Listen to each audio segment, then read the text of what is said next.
Olá, estudantes de segunda série, eu sou Adriano, professor de artes. Hoje nós vamos falar sobre música barroca, parte número 1.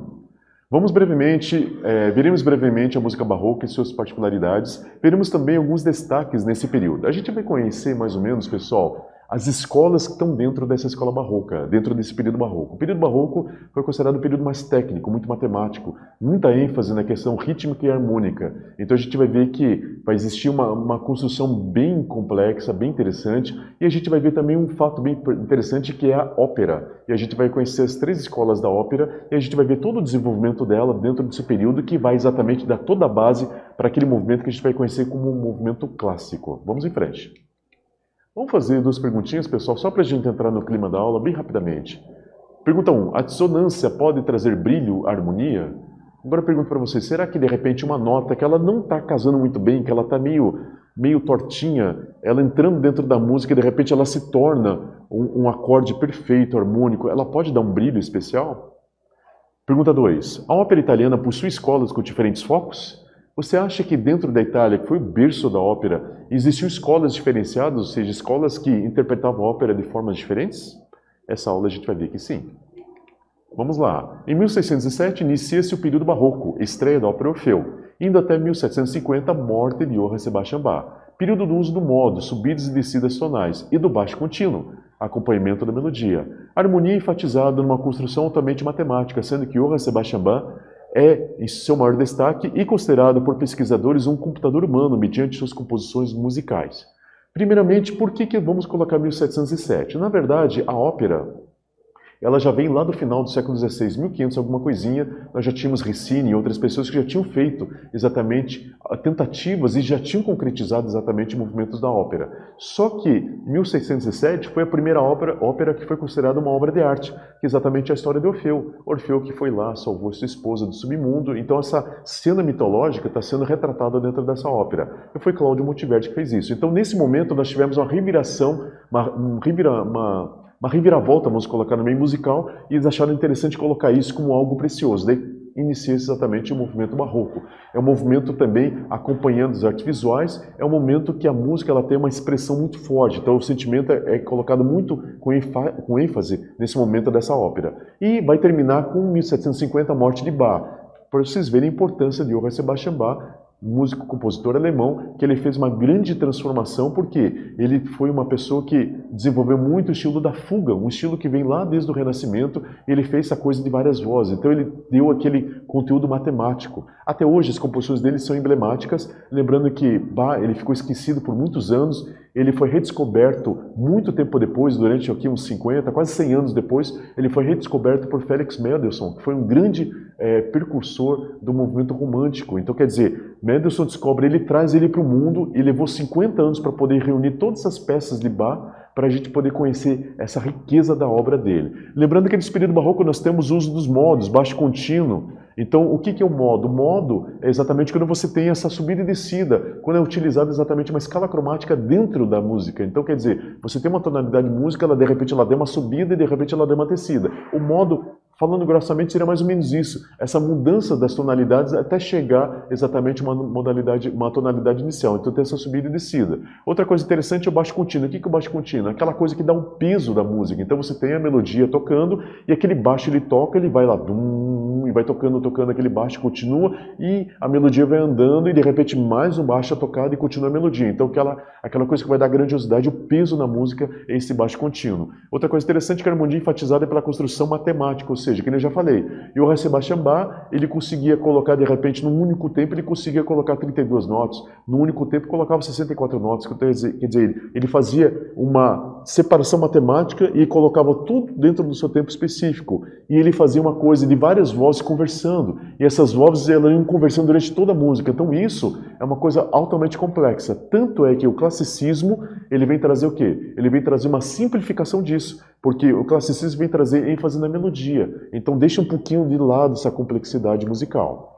Seguindo em frente, nós temos então grandes figuras desse momento barroco. A primeira é o Alessandro Scarlatti. Alessandro Scarlatti, 1660 a 1725, compositor italiano, foi o fundador da Escola Napolitana. Lembrando que a Escola Napolitana de Ópera, ela tem uma ênfase muito grande na correlação ao canto lírico. Então, a escola ela se baseia exatamente nisso e essa escola napolitana é a escola que nós vimos nas óperas atuais, que tem muito essa ênfase na questão do canto. Nós temos também, existe também a escola romana, que é a ênfase exatamente no coro, e a escola veneziana, que é a ênfase exatamente nessa parte instrumental. E nós temos, através de Scarlatti, une-se coisas bem importantes. Nós temos o contraponto e o bel canto. O que é o contraponto? O contraponto é duas ou mais vozes simultâneas, ou seja, dentro do período no Renascimento, nós temos a polifonia, são vários sons ao mesmo tempo, que eles se combinam de certa forma. Então as melodias elas se combinam.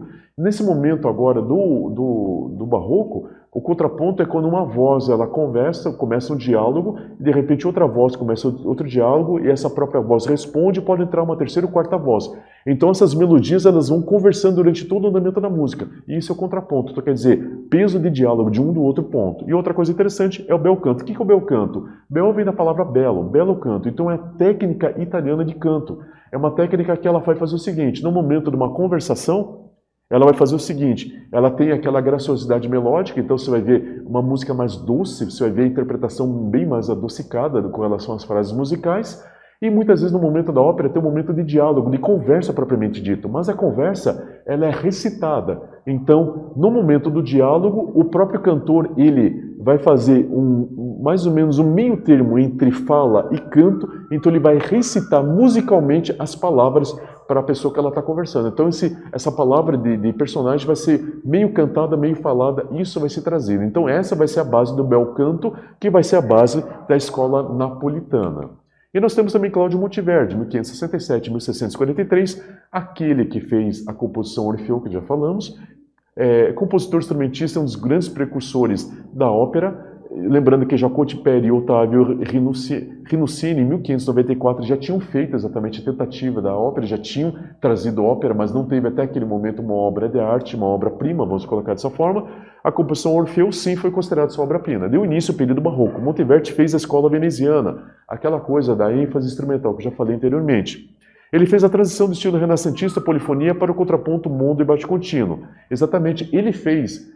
Previamente, ele pegou tudo aquilo que ele achava interessante do Renascimento, ele transportou para o Barroco e fez essas pequenas adaptações. Então ele foi colocando baixo contínuo, contraponto, colocando modo, foi adaptando a sua música nesse inteirinho, que vai dando essa questão mais de sentimento e vai dando mais a questão de movimento dentro da música. Então fica uma música muito movimentada, muito ágil. Essa é a grande característica do Barroco, certo?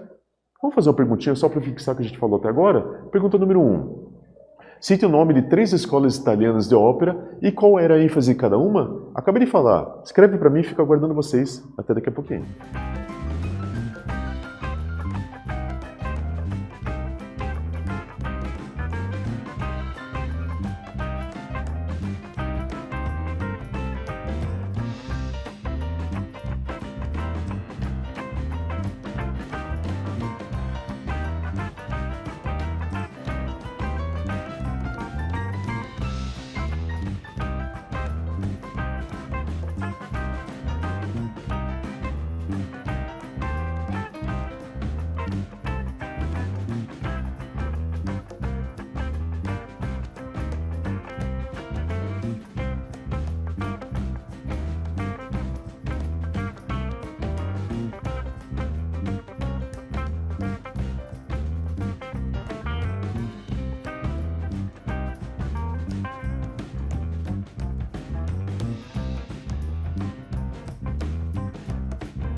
Responderam lá? Beleza, vamos em frente. Agora, pessoal, nós temos então duas pessoas que foram emblemáticas na questão da ópera. Então a gente vai entrar agora na música instrumental.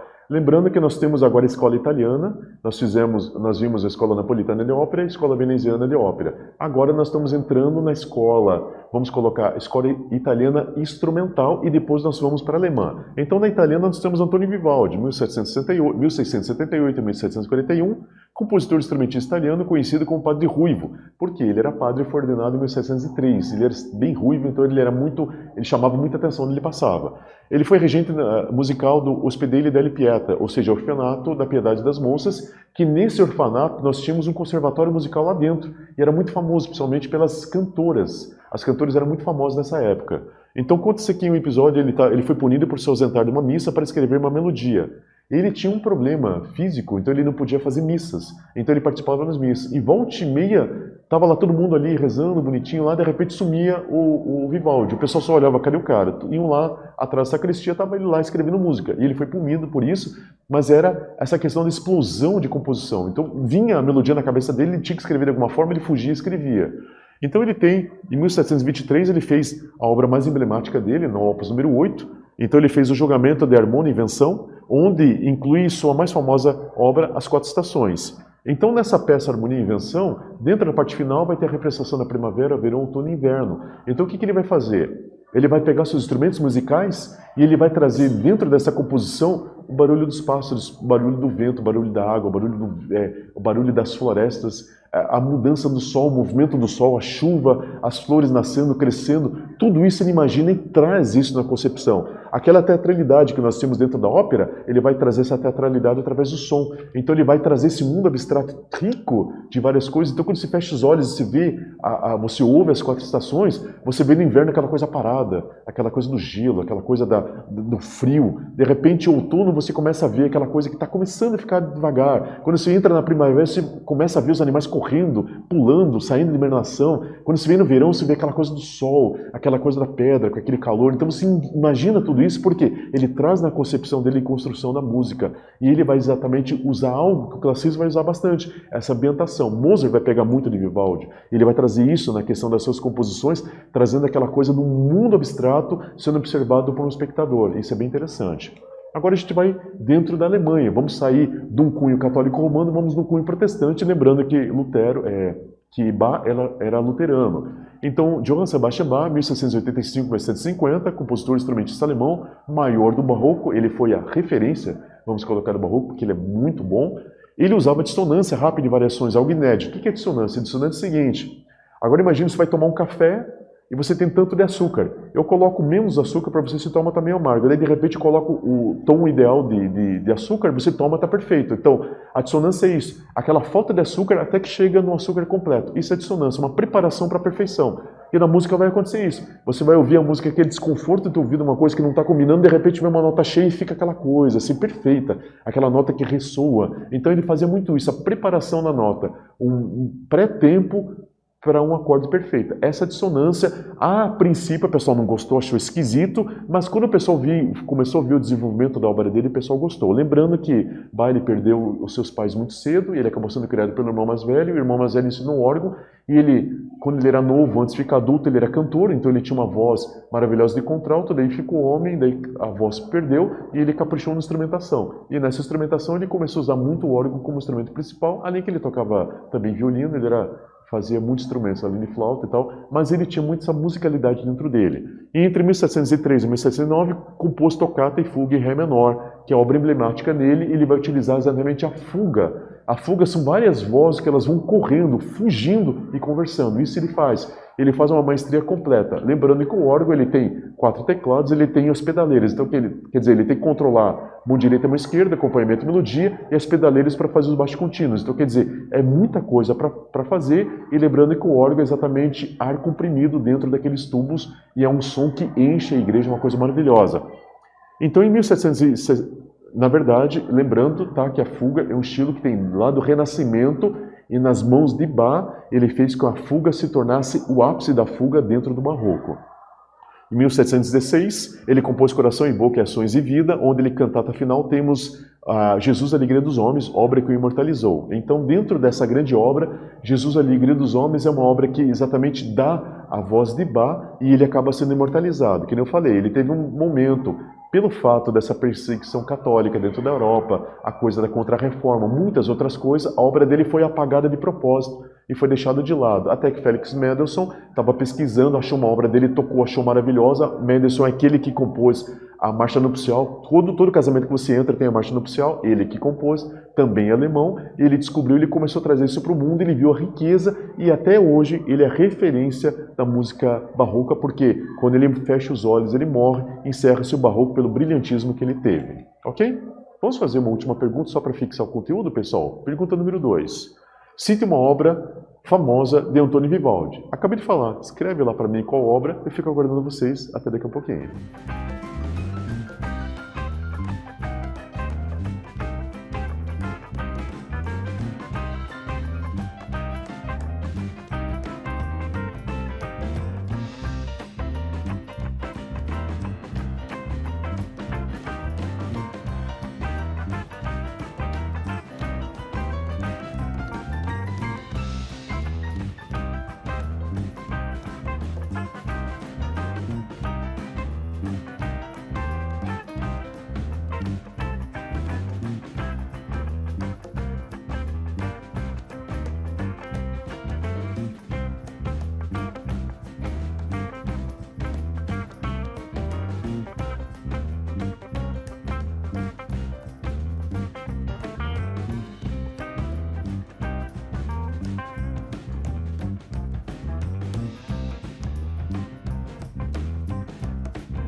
Vamos lá, pessoal, responderam, manda para mim.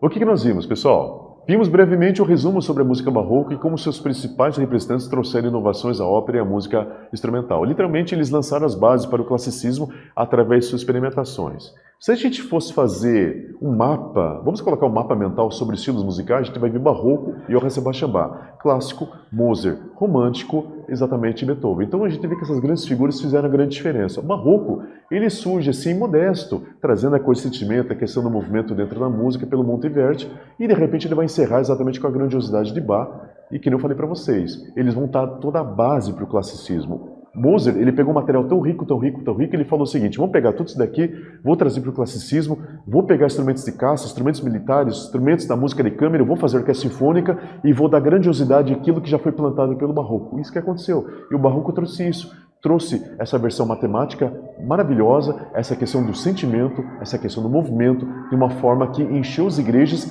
e começou a ser levado, inclusive, para os palácios. Então, quer dizer, a música ela começou a sair de dentro do cunho religioso e começou a ir para um cunho, vamos colocar, profano, ou seja, começou a pegar uma temática diferente, começou a trazer para os grandes palácios e começou a se popularizar, que é o que vai culminar exatamente o classicismo, que a música acaba indo para todo mundo, para todas as massas. Ok, pessoal? Então, espero que essa aula tenha sido proveitosa e nos encontramos numa próxima oportunidade. Até lá, tchau, tchau.